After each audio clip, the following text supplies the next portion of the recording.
معیشت حکومت کے لیے پہلے دن سے مسئلہ تھا، لیکن کئی سال انہوں نے یہ کہہ کر گزار لیے کہ یہ ماضی کی حکومتوں کی غلط پالیسی اور لوٹ مار کا نتیجہ ہے۔ لیکن اب یہ دلیل بھی کافی کمزور ہو گئی اور مہنگائی نے تو سارے ریکارڈ توڑ دیے اور حکومت کے پاس اس کا کوئی حل ہی نہیں۔ صرف گزشتہ ایک ہفتے کے دوران گھی، دال، انڈے، دودھ، دہی، گوشت اور چائے سمیت 27 اشیاء مہنگی ہو چکی ہیں۔ یوں صرف گزشتہ 7 دنوں کے دوران مہنگائی میں 1.07% مزید اضافہ ہوا ہے، جس سے ملک بھر میں مہنگائی کی مجموعی شرح 18.34% تک پہنچ گئی ہے۔ کبھی کبھی سوچتا ہوں کیا یہ اچھا ہوتا اگر عمران خان اعلان کرتے کہ الیکٹرانک ووٹنگ مشینوں سے آٹا، چینی اور گھی بآسانی دستیاب ہوگا، جنہیں عوام کی سہولت کے لیے ہر گلی محلے میں نصب کیا جا رہا ہے۔ عوام جائیں، معمولی سی رقم ڈالیں، مقررہ مقدار میں آٹا، چینی اور گھی نکال کر گھروں کو لے جائیں۔ لیکن لگتا ہے ان مشینوں سے بھی کرپٹ سیاستدان نکلنے ہیں، روبوٹس ہی نکلیں گے۔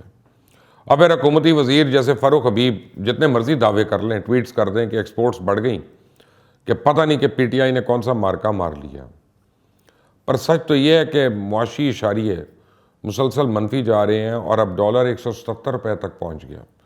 اب جیسے ہی سردی کا زور پڑا ہے، گیس بالکل غائب ہو گئی ہے، جیسے کبھی تھی ہی نہیں۔ الٹا شہباز گل سمیت حماد اظہر اپنی نااہلی ماننے کی بجائے وہ شاذب خانزادہ سے اڈا لگا کر بیٹھے ہوئے کہ سب اچھا ہے، میڈیا ان کے خلاف سازشیں رچا رہا ہے۔ اس وقت شاید ہی کوئی ہو جو حکومت کو آڑے ہاتھوں نہیں لے رہا، کیونکہ کارکردگی ہی ایسی ہے۔ بڑے بڑے کالمسٹ، اینکرز حکومت کے خلاف لکھ رہے ہیں، بول رہے ہیں، بالکل وہ بھی جو حکومت کے سب سے بڑے حمایتی تھے۔ وجہ یہ ہے کہ عوام بلبلا رہے ہیں، پھر بھی باہر سے آئے ہوئے ترجمان بضد ہے۔ ملک میں دودھ اور شہد کی نہریں بہہ رہی ہیں اور کپتان روز چھکا لگا رہے ہیں۔ حالانکہ سچ یہ ہے کہ عمران خان اس کی حکومت نے عوام کے چھکے چھڑا دیے ہیں۔ دعوے دار تو یہ ریاست مدینہ کے ہیں، پر آئے دن شرح سود میں اضافہ کر کے ملکی معیشت کو ریورس گیئر لگا رہے ہیں۔ اب ایک بار پھر تیزی سے شرح سود بڑھائی جا رہی ہے۔ ان کی وارداتوں پر سے پردہ میں ہٹا دیتا ہوں، فیصلہ آپ خود کر لینا۔ پچھلے چند دنوں جب چینی کے ریٹ چند دن کے لیے 150 روپے فی کلو سے اوپر چلے گئے تو شوگر مافیا نے ان چند دنوں میں کم از کم 60 ارب روپے کما لیے۔ اور پھر جب اس سال کے آغاز میں آٹا بحران لایا گیا تو اس وقت بھی مافیاز نے 100 ارب روپے سے زیادہ کما لیا۔ اس کے علاوہ جب پیٹرول کا مصنوعی بحران پیدا کیا گیا تب بھی ایک رپورٹ کے مطابق 130 ارب کا ناجائز منافع کمایا گیا۔ یہ ہے تبدیلی، یہ ہے مافیاز کے خلاف کارروائیاں، یہ ہے ریاست مدینہ، یہ ہوتا ہے سمارٹ ورک اور یہ ہوتا ہے ویژن۔ اب سمجھ آئیے آپ کو، یہ ہے نیا پاکستان جہاں سے اربوں روپے کمانا اتنا مشکل نہیں رہا، لیکن شرط یہ ہے کہ آپ کو سمارٹ ورک آتا ہو۔ آج 3.5 سال بعد یہ حالت ہے کہ حکومت کو لانے والے بھی خود کو غیر محفوظ تصور کر رہے ہیں۔ مسئلہ صرف معاشی محاذ پہ نہیں ہے، بلکہ ہر محکمے، ہر ادارے میں ریورس گیئر لگ چکا ہے۔ معیشت کے بعد سیاسی ماحول کی بات کی جائے، وہ بھی منفی اشارے دے رہا ہے۔ تمام تر حربوں اور نیب کے استعمال کے باوجود نون لیگ سمیت پیپلز پارٹی کا ووٹ بینک بھی قائم و دائم ہے، اور ساتھ ہی حکومت کے دعووں سے کہ ان کے پیٹ پھاڑ کے پیسے نکلوائیں گے ایک دھیلا بھی نہیں آیا۔ الٹا براڈ شیٹ سمیت برطانیہ میں ریاست پاکستان کو بے عزت کروا بیٹھے ہیں۔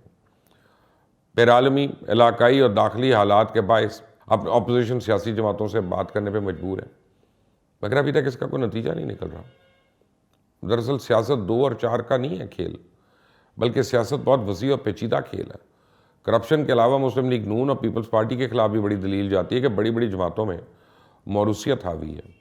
یہ بھی کہا جاتا ہے کہ مسلم لیگ اور پیپلز پارٹی نے باریاں لگائی ہوئی تھیں، یعنی 2 پارٹیوں کا نظام بھی قابل قبول نہیں، حالانکہ ان کی اپنی جماعت میں جو موروثیت ہے وہ کسی سے ڈھکی چھپی نہیں ہے۔ جو عمران خان نے 10 بار چلے ہوئے کارتوس اپنی جماعت میں اکٹھے کیے ہوئے ہیں، اس بارے میں سب جانتے ہیں۔ پھر اپوزیشن تو ابھی سے کہہ رہی ہے کہ حکومت نے ووٹنگ کے طریقہ کار کو بدل کے دھاندلی کی بنیاد رکھتی ہے۔ چلیں آج کی سن لیں۔ آج جہاں پی ڈی ایم نے پشاور میں پاور شو کیا تو مسلم لیگ نون کے رہنما عطا تارڑ نے شہزاد اکبر، زلفی بخاری اور شہباز گل کا نام ایگزٹ کنٹرول لسٹ میں ڈالنے کی باقاعدہ قانونی کارروائی کی نوید سنا دی۔ پھر یہ کہہ کر تو حکومت کی اخلاقیات کا جنازہ نکال دیا کہ وزارت داخلہ کی توجہ کہیں اور ہے۔ جہاں شیخ رشید وزیر ہوں گے وہاں کا حال کیا ہوگا؟ ان کا اشارہ حریم شاہ اور شیخ صاحب کی وہ گفتگو کے بارے میں تھا جو اس وقت ویڈیو سامنے آئی ہوئی ہے۔ پھر یہ کہہ کہ شہزاد اکبر کو بھی خوب رگڑا لگایا کہ جس دور میں چینی 55 روپے تھی اس کے کیس بنا دیا، 100 روپے سے زیادہ ہے تو کچھ نہیں کیا۔ اب مولانا فضل الرحمان تو کوئی رعایت نہیں دے رہے، تو انہوں نے تو یہ کہہ دیا کہ عمران خان غیروں کے ایجنٹ تو ہو سکتے ہیں، عوام کے نمائندے نہیں۔ پھر کشمیر قانون سازی، مہنگائی، ریاست مدینہ، IMF سمیت کون سی ایسی چیز تھی جس پر انہوں نے حکومت کو آڑے ہاتھوں نہیں لیا؟ تو سابق وزیر اعظم شاہد خاقان عباسی نے مہنگائی مار سے خطاب کرتے ہوئے کہا کہ تشویشناک بات وزیر اعظم اور وزراء کا جھوٹ بولنا ہے. ایوان کو جان بوجھ کر مفلوج کر دیا گیا.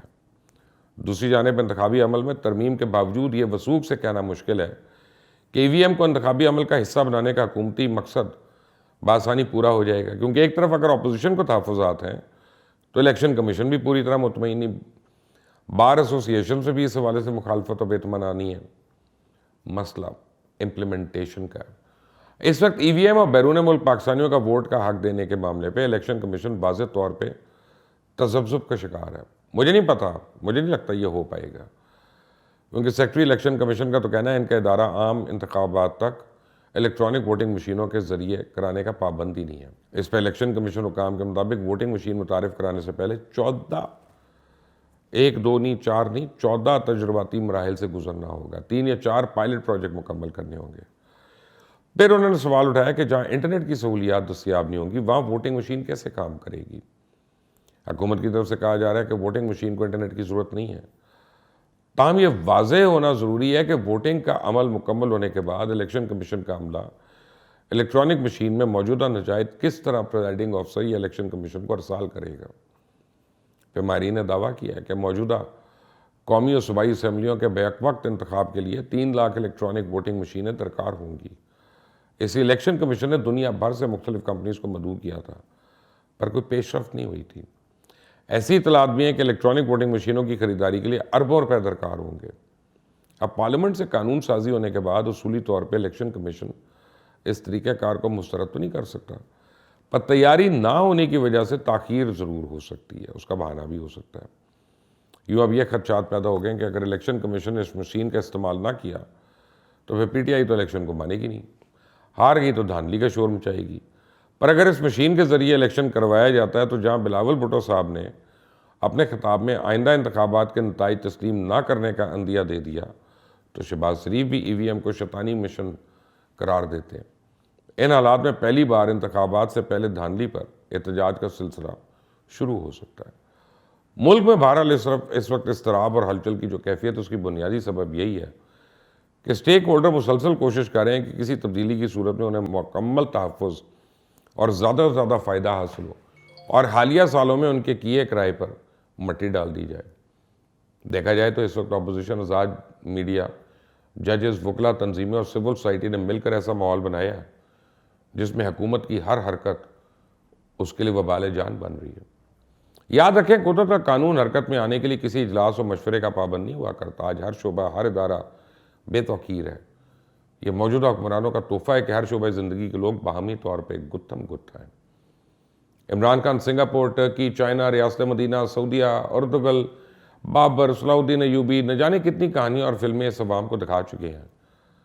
پر اب عوام حکمرانوں کو فلم دیکھنے نہیں، دکھانے کے موڈ میں ہے. وقت بدل رہا ہے، دیوار پہ لکھا جا چکا ہے. اس چینل کو سبسکرائب کرنا مت بھولیں، بیل آئیکن کو پریس کریں تاکہ آپ کو تازہ اپڈیٹس ملتی رہیں. اللہ حافظ.